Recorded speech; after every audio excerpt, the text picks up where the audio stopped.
Mais especificamente na cirurgia de nariz, tem esse primeiro fator que a gente já discutiu. Tem que haver uma exata sintonia entre o médico e o paciente em relação aos potenciais benefícios que a cirurgia pode trazer, né?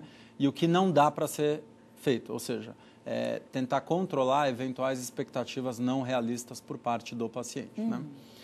Agora, uma outra coisa fundamental são os refinamentos técnicos, né? Que são aqueles desenhos Exatamente. que você trouxe. Isso. Que agora pode soltar umas imagens para a gente explicar mais ou menos como é que funciona isso hoje para o médico e que facilita, quer dizer, que na verdade evita os erros. O que a gente está vendo ali, doutor? Na verdade, eu pediria até para a produção mostrar a primeira imagem. Que foi a imagem anterior, exatamente. né? Então, na verdade, não, a imagem anterior era aquela foto do nariz já operado. Isso, exatamente. Nariz. Então, veja, essa é uma paciente que chegou no consultório com o nariz nessa forma. Então, você vê que o nariz basicamente desabou, né? Então, aqui existe um problema estético. Evidentemente, você consegue ver que essa pessoa foi submetida a uma cirurgia a quilômetros de distância. E com esse tipo de desabamento, essa paciente certamente não respira, tá? Então, o que a gente faz hoje, a gente procura fazer... A gente faz uma técnica que procura evitar que isso aconteça, né, nos casos que nunca foram operados. E quando o paciente aparece assim no consultório, são manobras para corrigir esse tipo de situação. Que é esse que a gente está vendo. Então, na verdade, essa primeira imagem é uma imagem que mostra o esqueleto do nariz, somente a anatomia. A gente percebe que essas cartilagens... Então, assim, eu pediria para o público desconsiderar as linhas, aquelas linhas vermelhas, se puder voltar um pouquinho. Isso, essas linhas vermelhas pode esquecer por enquanto. Mas vejam que as cartilagens estão todas unidas entre si por ligamentos, né? Então, é possível perceber que toda essa estrutura forma como se fosse uma armação de um telhadinho, Cláudia, cuja função é manter a pele afastada para que o ar consiga passar, certo? Então, nas técnicas tradicionais de rinoplastia ou técnicas antigas, a pessoa chegava e falava assim, eu quero um nariz menor, né? Então, como que você fazia isso? Você corta os ligamentos entre as cartilagens e diminui elas uma por uma. A ideia é, se você fizer um esqueleto menor, a pele vai retrair e o resultado é um nariz menor. Só que o problema é que existem uma série de forças que atacam o nariz depois da cirurgia e que tendem a estragar o resultado. A primeira delas é o tecido de cicatrização. Depois tem ainda as forças respiratórias, o peso da pele, o envelhecimento, né, das próprias cartilagens e o fato de que o nariz é uma área complicada. As pessoas espirram, quando se beijam, mexem o nariz. Então, é uma área sempre sujeita a traumas.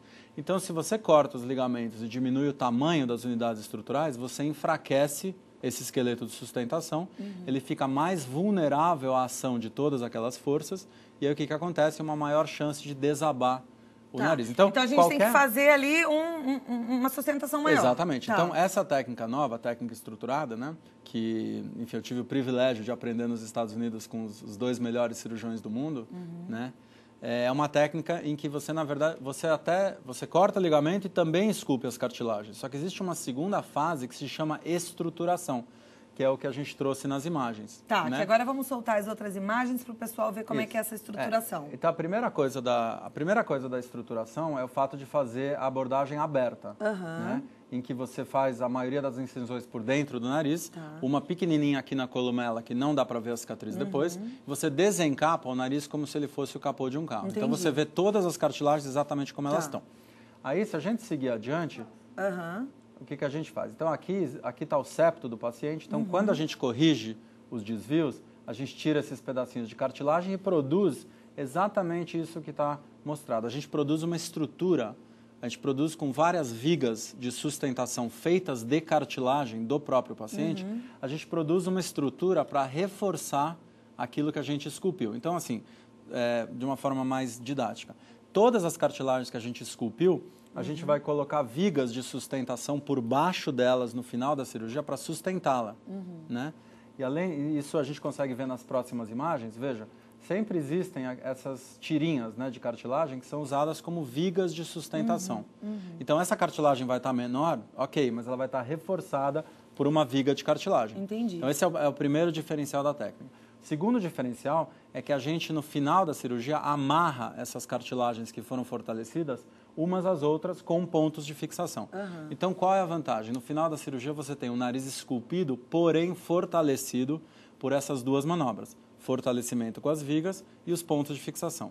Então, quando aquelas forças, Cláudia, agirem sobre o nariz depois da cirurgia, a chance de você ter colapso, desabamento é muito menor, porque você produziu uma estrutura esculpida e fortalecida, e, portanto, mais resistente. Perfeito. Olha, bom, né? A gente conversar com quem entende, isso é uma tranquilidade muito grande. Só para completar, eu queria saber o seguinte, rapidinho, porque nosso tempo já explodiu, os riscos de uma rinoplastia, quais são? Veja, existem alguns riscos, tipo sangramento, infecção, mas esses são riscos que são menos de 1%, tá? O maior risco é realmente acontecer isso que a gente viu, né? Quer dizer, uma deformidade estética, especialmente uma deformidade funcional, quer dizer, o paciente não respirar bem. Tá. Hoje essa cirurgia, o paciente fica internado por quantos dias ou não fica? Vai embora no mesmo dia? Então, hoje é possível ir embora no mesmo dia. A gente prefere a anestesia geral, porque é mais segura para o paciente, né? Mas é uma anestesia geral leve, que o paciente acorda muito rápido e muito bem. Então, é possível ir embora no mesmo dia, não é preciso dormir no hospital. E o resultado final, para falar, tô com o nariz bonito, em quanto tempo? Então, isso é uma pergunta fundamental, porque o nariz é uma das estruturas do corpo que mais incha após a cirurgia.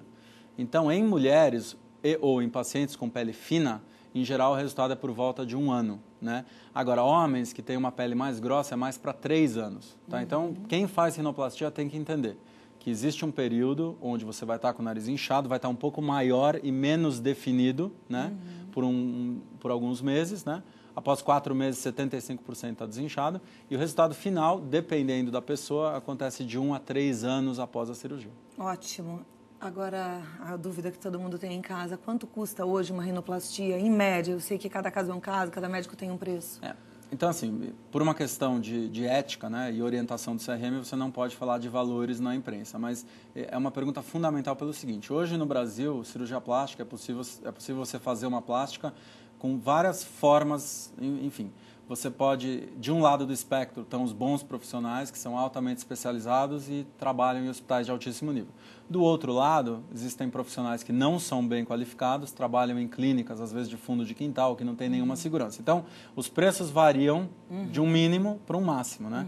Agora, a grande mensagem é que, obviamente, quanto mais especializado for o profissional, maior vai ser o honorário. Porém, menor é o risco de você ter problemas. E essa é uma cirurgia que é extremamente difícil. A cirurgia mais difícil em cirurgia plástica, que tem possivelmente maior índice de complicações. Então, ela não deve, em hipótese alguma, você não deve levar o preço ou considerar o preço como principal diferencial para você escolher ou não um colega. Para o pessoal ter uma ideia, não posso nem falar assim, é mais de 10, menos de 10? Não, isso é muito variável de profissional para Tá bom. Manda um e-mail para o Vida Melhor se tiver em dúvida, que eu dou uma fuçada para vocês, viu? Doutor, muito obrigada. Queria passar horas aqui falando. E olha, conversei com o Dr. Alan Landeck. Se você tiver qualquer dúvida, manda um e-mail pra gente e o Vida Melhor entre em contato com o médico. O livro está à sua disposição. É um livro muito esclarecedor, cirurgia plástica, manual do paciente. E quando você lê um manual como esse daqui, você vai para uma cirurgia muito mais bem preparado, faz boas escolhas, quer dizer, pode ter uma vida ainda melhor, certo? Muitíssimo obrigada, viu? Quero só finalizar dizendo para vocês que quando eu fiz, eu tive uma recuperação muito legal. E isso o médico, não sei se ele pode falar ou não, mas assim, eu tomei umas coisinhas tipo arnica, chazinho. Em uma semana eu não tinha nem mais um roxinho. Esqueci de perguntar para ele se fica roxo ainda. Mas se você fizer um pré-operatório direitinho, você com certeza tem chances de ficar aí bem logo depois da cirurgia, viu?